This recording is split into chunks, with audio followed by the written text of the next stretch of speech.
I saw a little conversation online last night that sort of blew my mind. So, someone had posted that writing poetry is harder than writing long form fiction, which I agree with. If you have roughly 100,000 words to convey your meaning and your nuance, chances are, yeah, it's going to be a bit easier to do so than if you only have 30 words to do the same thing. But somebody had replied to this conversation with, yes, and that's why I always start my beginning level students on writing haikus. And I'm like, so you start your beginners at one of the hardest forms possible. Why are you deliberately kneecapping them?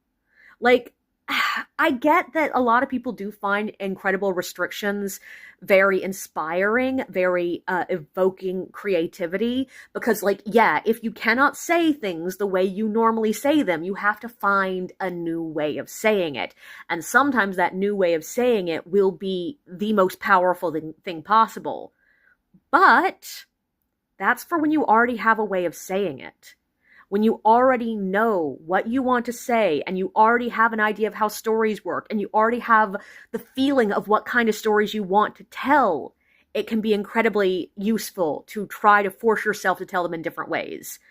But when you don't have that, all they're going to be focusing on is the form. Like, I remember taking beginning poetry level classes, and I was just counting syllables. I was not saying anything because all I could focus on was, okay, it needs to be in this rhythm with these syllables. And I had no mastery of anything else, so that's all I was doing.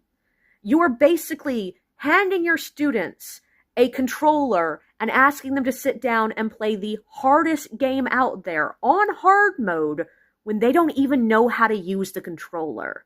And that may work for some, but I guarantee you that you are convincing a lot of students that they can't write simply because they could not do the equivalent of a backflip before they learned to walk.